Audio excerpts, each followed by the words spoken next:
What's a huge waste of money that people still buy? Story 1. As a smoker, cigarettes are by far the idiotic addiction I have. Yeah, I know this feeling. I'm broke because I'm a smoker, but I keep on smoking.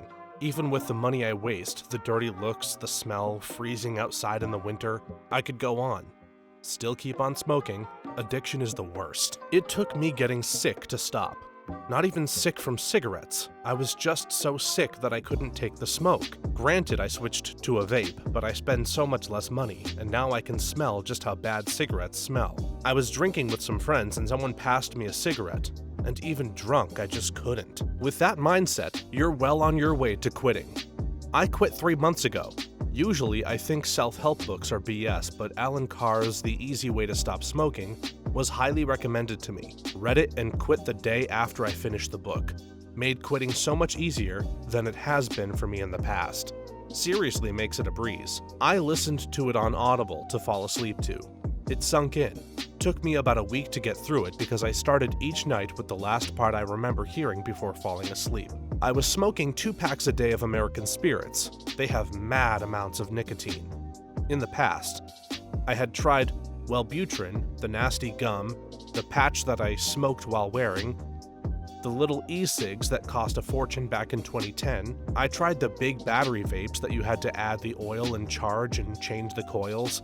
All ended up in the trash. Too many steps. I started not liking cigarettes, but the addiction was still too strong. And then I found the disposables with 50 in nicotine. I know.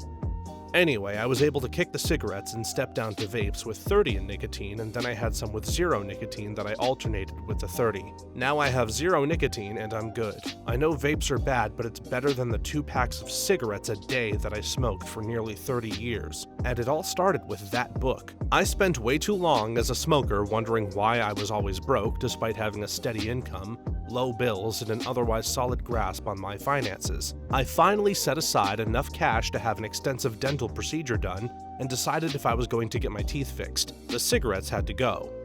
They were also mostly the root cause of why I needed the procedure in the first place. Suddenly, I can pay rent and buy groceries in the same week, and that extra $100 I had last week doesn't mysteriously evaporate away. I'd been contemplating quitting for a long time, but giving myself the impetus to do so was what finally made it happen. I hate that I ever started, but quitting has been great for so many things. What's idiotic about smoking is not being addicted, because once you're addicted, yeah, it's understandable that it's hard to stop. What's idiotic is even starting in the first place. I don't know why people start it. Since I was born, I see a picture of black destroyed lungs on cigarette packs. I see TV government ads saying it's bad and gives cancer. I smell the crappy odor of the cigarette, and yeah, life is stressing, but don't make it worse then. There are healthier ways to deal with stress. So when I was handed a cigarette, or when I was pressured into smoking one, I just knocked this crap out of the hand of the guy handing it to me. Story 2. I would say many baby toys. You spend a lot of money on flashy, expensive gifts that end up sitting unused, while the child plays all the time with the cheap toy from the dollar store. It's a bit of a cliche, but from my experience, kids often prefer simple things like a cardboard box. You don't need to spend a lot of money on toys and games for a 1 to 3-year-old. This is so true. My mom owns a childcare center, and I'm one of her lead teachers. A new apartment building is going up and down the street. On my lunch break, I walked down and asked the men delivering and installing the appliances if we could have their cardboard boxes when they were finished with them. 2 hours later, after nap time, we had 22 ecstatic 18-month to 2-year-olds running through 10 refrigerator boxes. Everyone was smiling and happy. Even the delivery men said it made their day to let us have them for the kids. Back in the old days, my best friend's family got a new fridge, and the box was the perfect size for us to play in. I remember their mother giving us some Sharpies and telling us to draw doors and windows, and that she would cut out the sections that we drew on so that we could have a little playhouse. Although she tackled a job with a flimsy steak knife, and it was definitely a lot of work for her, it was cool as heck. When I had an in-home daycare, at one point I had 5, 3, and 4-year-olds. I collected cardboard boxes that were all the same size. We spent a day decorating the boxes to look like cars. I would set up their cars in front of the big screen TV, and we had a drive to the movie theater. I bought trays to deliver their lunches on, and they would sit and watch a movie in their car boxes and eat lunch. They thought it was the greatest thing in the world. Same with pet toys. My cats refuse to play with the expensive things I buy them. They prefer the Amazon box it was delivered in.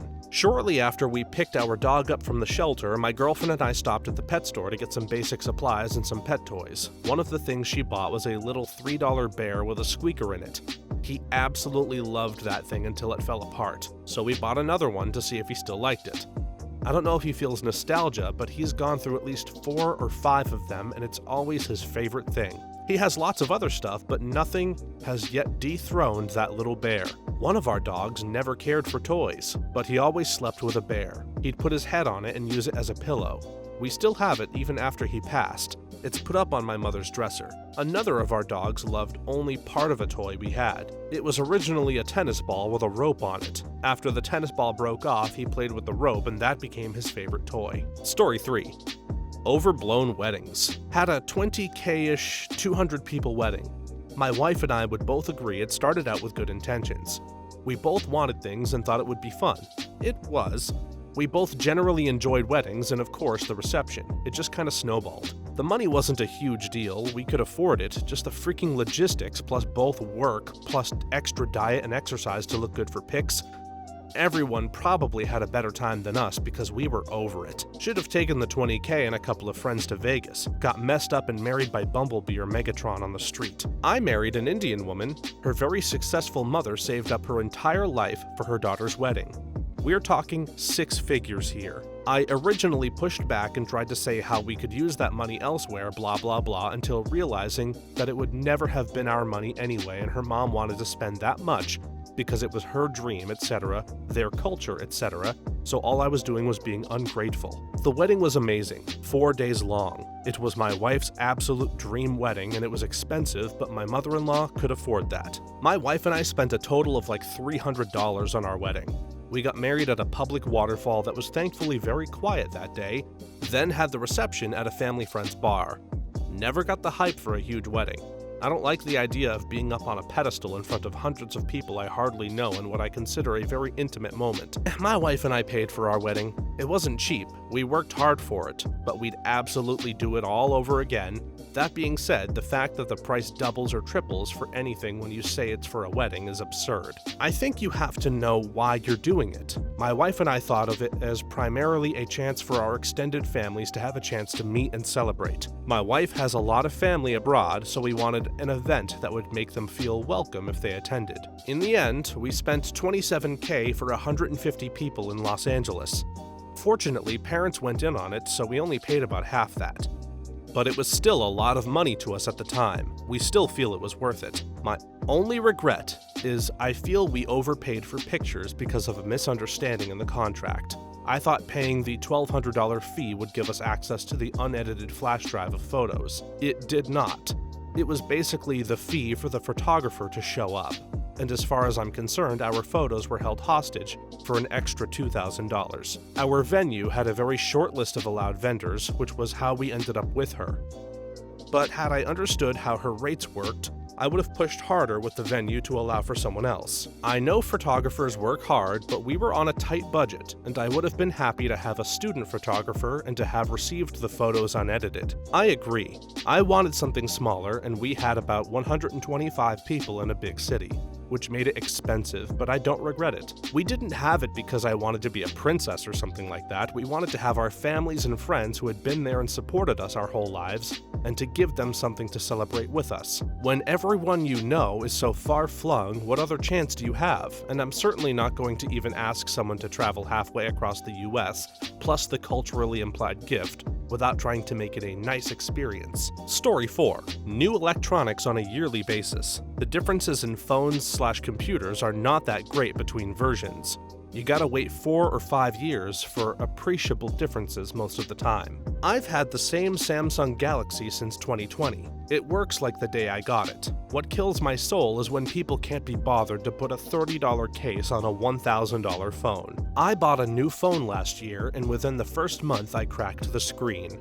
It kept cracking more and more over the last year, making it very difficult to read articles and see entire pictures. A few weeks ago, I fell asleep with my phone on my belly, and when I woke up and grabbed the phone, the screen protector that I forgot I got when I bought the phone phone stuck to my belly, revealing my brand new looking perfect screen. I was pleasantly surprised by my idiocy. I used to always get a new iPhone every year until I stepped back and asked myself why. Lately, the updates have been minimal, and I'm not spending that much money to get a new phone with a slightly better camera. Also, I like my purple phone, and they don't offer it anymore. I'll hang on to this one for as long as I can unless something truly revolutionary is released. Also, very bad environmentally. I work in tech and haven't bought any major new electronics since college. Backmarket.com is great for used/refurb phones and computers. You just disproved your own point. There's nothing environmentally bad about getting a brand new iPhone every single year, because your old one is just going to go to the secondhand market. Ultimately, if every phone you buy gets used until it's truly at the end of its life, it makes no difference if you are the one using it, or if you've moved on to a new one and someone else runs it into the ground. There's still no waste. In fact, the reverse is true. The total number of phones in use is roughly fixed. If there were fewer affordable used former flagship phones on the market, the people who buy them would just have to buy low-end new phones instead. The total useful life of those new phones would inevitably be shorter than the flagship since they're started off out of date. Let's look at opposite extremes. What's better for the environment? A world of flagships that all last for 5 to 7 years, some people buy new every year, while some get used ones, or a world where everyone buys cheap phones that last for 3 to 4 years. Story 5. Diamonds. The market is fixed. They aren't worth a fraction of what they're sold for. I'm still surprised at how many people I've had to inform that synthetic diamonds are a thing and are undetectable unless you use specialized devices. Also, yes, market manipulation is like everything else. It still amazes me how many people insist on natural diamonds, claiming that lab-grown has no resale value. With how much blood in the diamond trade, I will never buy natural. Also, I'm broke, but that's beside the point. This is a Reddit meme. The market for diamonds is not fixed. De Beers lost their monopoly a long time ago. Lab-grown diamonds still sell for quite a lot of money, as do used diamonds. If the diamond market worked like Redditors think it does, I could buy a used gem-quality diamond for pennies on the dollar. Disagree with me? Send me a link where I can buy a gem-quality used or lab-grown diamond for cheap. I'll buy it. Best comment here. Reddit is super uninformed on most topics and just repeats what they have read from another user. The comment itself doesn't even make sense. What does "they aren't worth what they're sold for" even mean? What something is worth is determined by what people are willing to pay for it. With the same logic, I could say buying land in California is a ripoff. It's just dirt, and you could get land for a fraction in Albania. I'm from South Africa. Quite a few diamonds here. When I was 5, my grandparents decided they needed to do something since he retired a couple of years early.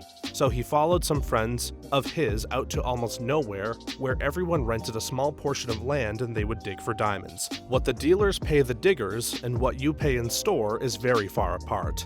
By the time that diamond is set and polished, they're charging 5 to 6 times more than what my grandpa got paid. I understand everyone should make a profit, but diamonds are not worth what you're paying for in store. The gold/white gold it's set in isn't that expensive either. My uncle buys jewelry people sold to pawn shops, takes the stones out and has them set in a different design, much cheaper.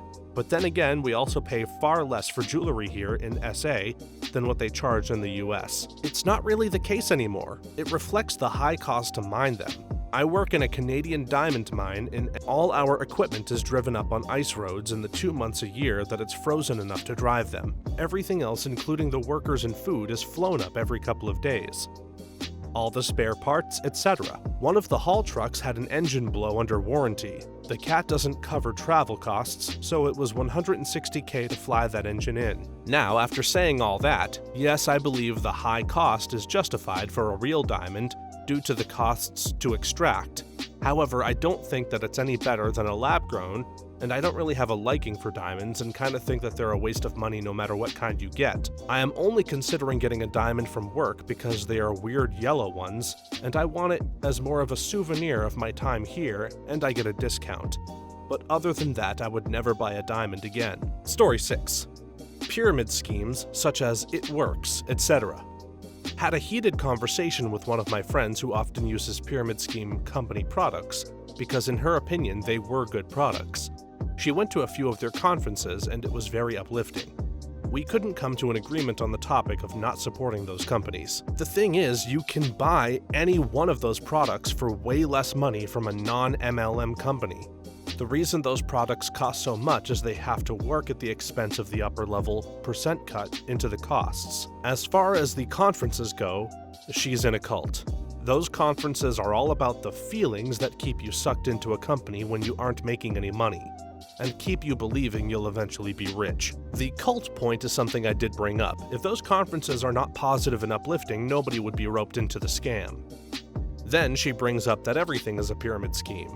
She used to be a designated driver and the owner takes a cut. It's a pyramid. At that point, I just gave up. I remember the first pyramid scheme that was around me. I was working at a restaurant in high school and every single person there was caught up in it. They would always try to get any new hires to sign up and it was so overwhelming. A manager who worked there was doing it, and what really bugged me was how many people would tell me, "Yeah, I get a check every month for hundreds, almost 1,000. It was even worse because what they would take new hires over to the mall to sign up for a Macy's credit card that you could use for the initial $500. So not only were people losing money, they were taking out credit card debt. Luckily, I asked my dad and he told me about pyramid schemes.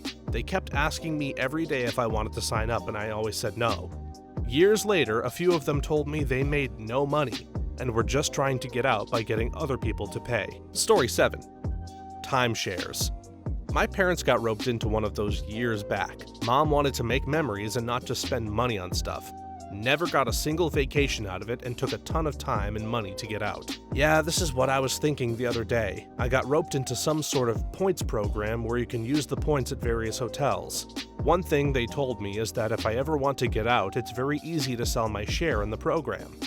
Okay, if that's true, then why don't I just buy it secondhand from somebody who wants to get rid of it if it's so easy? I know a badass lady who loves going to those things for whatever free stuff they offer because 1, she's no pushover, and 2, when they get to the part about money, she tells them she doesn't have any because she's had cancer twice. They usually have trouble arguing with her on that.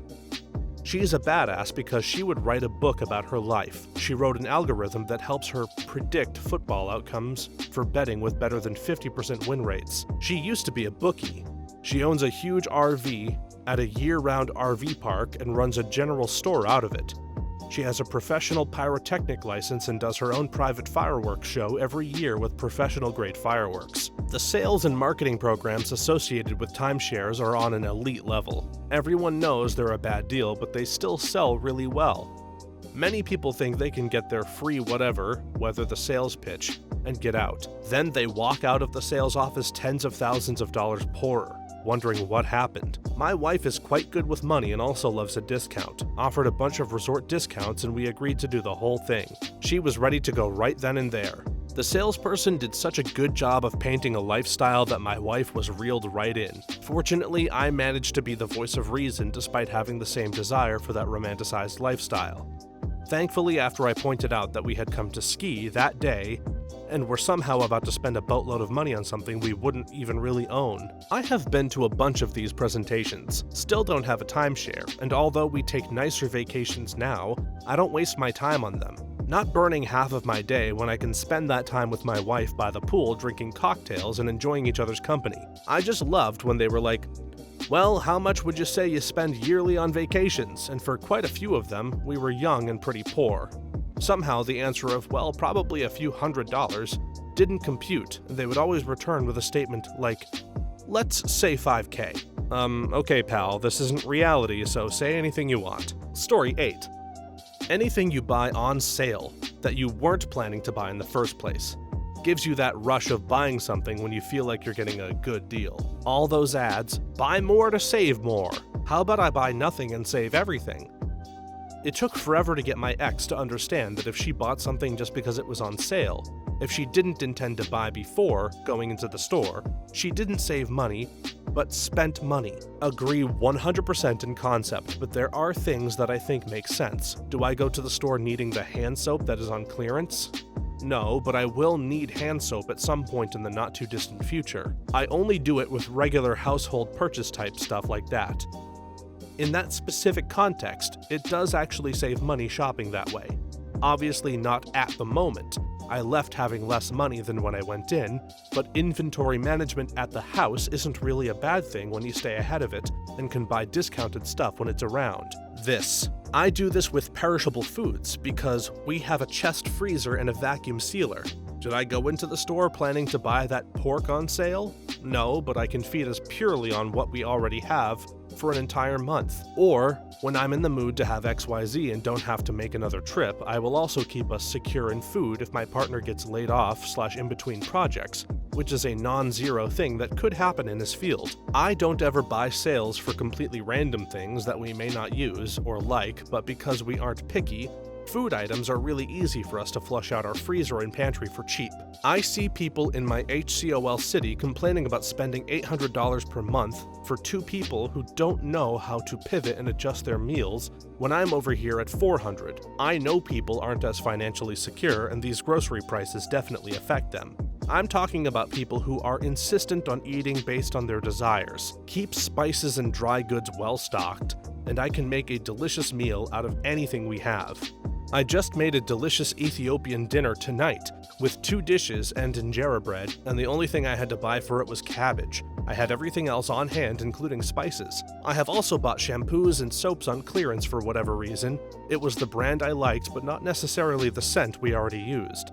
But it was heavily discounted, so I grabbed a bunch because it will get used. Story 9. Political donations. Just don't. The little guy financing the fat cat is a joke for the ages.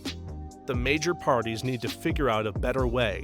That is all. I mostly agree unless it's local. In some local elections, it can make a difference. An acquaintance in our medium-sized city, about 500,000, was running for the city council.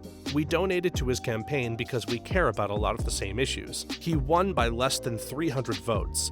Now my neighborhood has bike lanes, and it's 100% due to his influence in city government. And I can send an email and actually get a response. $200 well spent. All I want in a candidate is a link to something about their goals and their sources. Even that is hard to find in most of the local ballots I receive. It annoys me how much websites complain more about the opposition than being positive.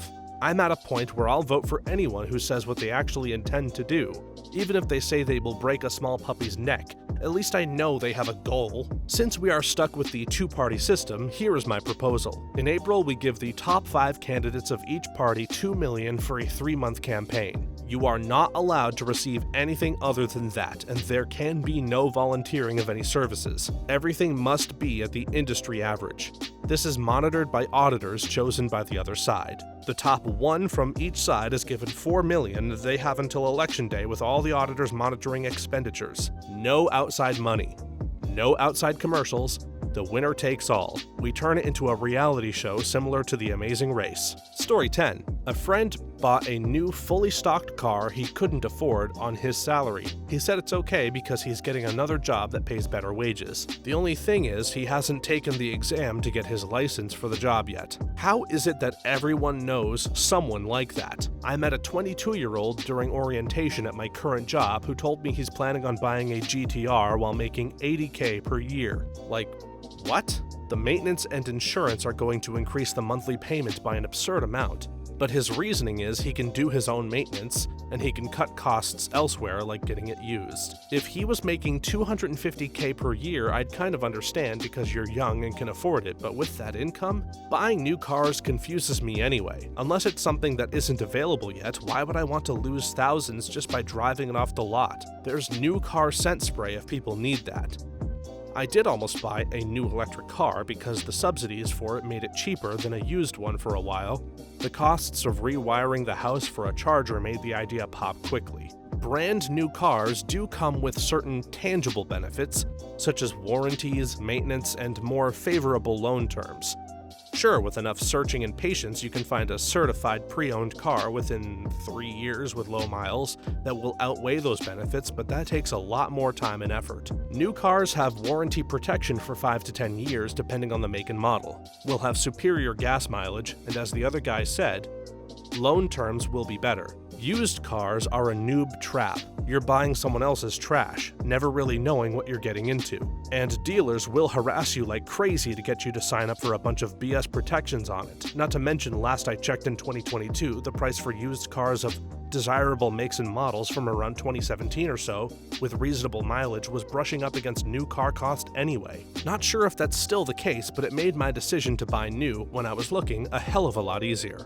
Unless you're buying a bottom dollar scrap box off of Facebook or Craigslist just trying to squeeze enough time out of it to bridge the gap until you can buy something good, new is easily the better choice. I bought a used car in 2022, 4 years old, 50k kilometers, 12.5k euros, originally 20k. The same car, newer model, worse engine and interior, as a year old, was 17.5 to 20k. Buying it new would have been 22 to 25k, with the EV variant going for 33k.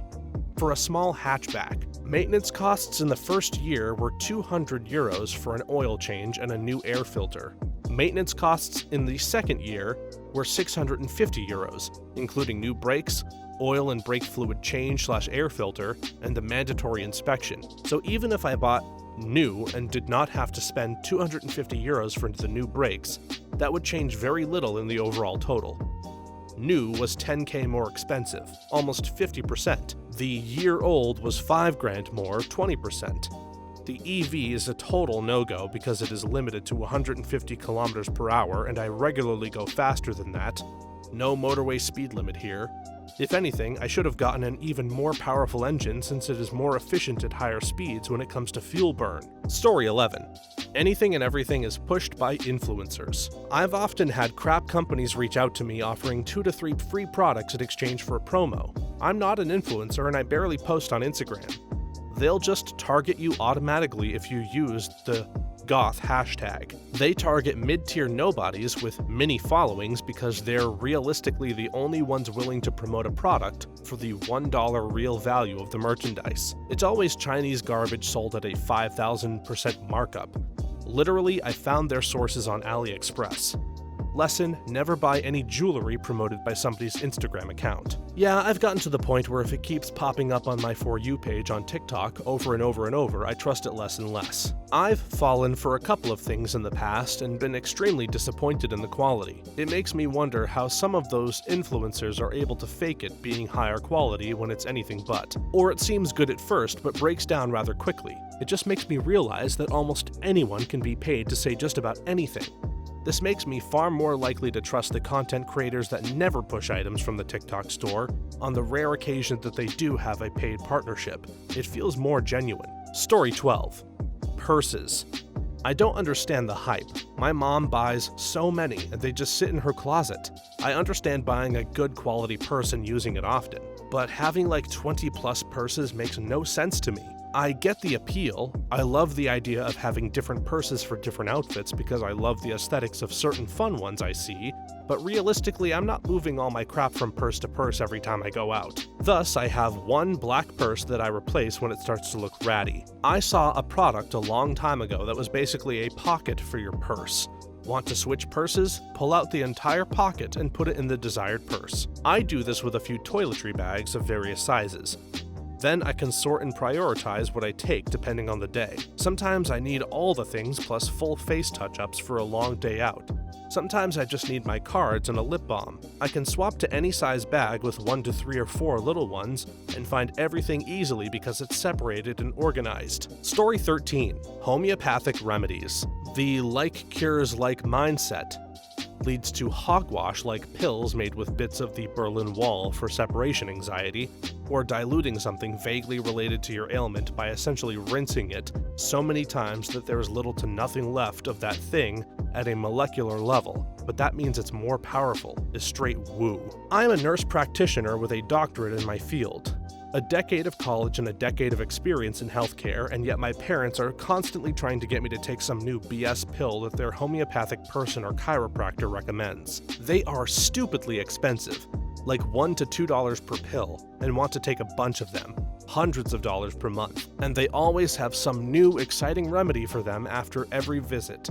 Last I counted, it was around 10 different bottles, anywhere from 1 to 6 pills from each. Each bottle costs about $60 to $100. Absolute zero evidence to support basically any of it. I'll gladly use things like ginger, valerian root, and such that have some scientific evidence of efficacy, but the huge majority of it is all snake oil, With so much experience, do you commonly encounter homeopathy within the nursing community? My sister has been an RN for 10 years and tried to convince me to take colloidal silver to help treat my stage 3 colon cancer. She since has told me to research fenbendazole in relation to aggressive cancers, I guess to prevent it from returning. As I understand it, fenbendazole is used to treat various parasitic infections in dogs. I asked her how she could work in the medical field and suggest these treatments, and she reassured me that all the nurses at work believe in this stuff. I'm honestly concerned for her mental health. I've worked in oncology for 25 years, and homeopathic and holistic therapies are not a direct replacement for standard of care. I've suggested things like ginger, peppermint, or lemon candies to manage mild nausea. Nausea medications can cause constipation, and some people get overwhelmed going from no pills to 10 plus a day. We suggested acupuncture to help with nausea, physical therapy for surgical recovery, and lymphedema massage. High-dose vitamin C, probiotics, and your full bag of supplements are not a replacement for traditional treatment. Then the big pharma argument comes in. If it worked, insurance would cover it, seeing that it would be infinitely cheaper. Instead, you'll get a visit from the dietitian and pharmacist to tell you which ones you can and can't use. I'm all for letting people make their own choices, even if they're bad ones, so long as they feel informed. They're all adults capable of making mistakes and responsible for their consequences. But I encourage them to look at the research. Chemotherapy/immunotherapy/radiation therapy protocols are based on years of studies, clinical trials, and research. If there is supporting evidence, what was the trial like? A large study or a small group? Where were the studies conducted? Have you heard of the university or medical center conducting the study? Is there more than one study? WebMD and celebrity endorsements are not a replacement for a conversation between you and your provider. Your medical condition will be different, with different co-occurring illnesses, and different health/performance status. Not all cancers are the same, and that means they are treated differently. Even with something like breast cancer, there is a lot of variation, and that means treatment will depend on hormone receptor status and HER2. Colon cancer is treated differently from the prostate, from lymphoma, from glioblastoma. Healthcare is a science-based field. People can hold their religious or personal beliefs so long as it doesn't impact the work or the care they deliver. Supplements are not regulated by the FDA, so just because you can buy them off the shelves doesn't make them safe. It's not our place to judge or peddle some magic cure-all. They called them snake oil salesmen back then. Thanks for watching until the end. If you have a similar story to these that you would like to share with us, please leave it in the comments below. If you enjoyed this video, please leave us a like and subscribe.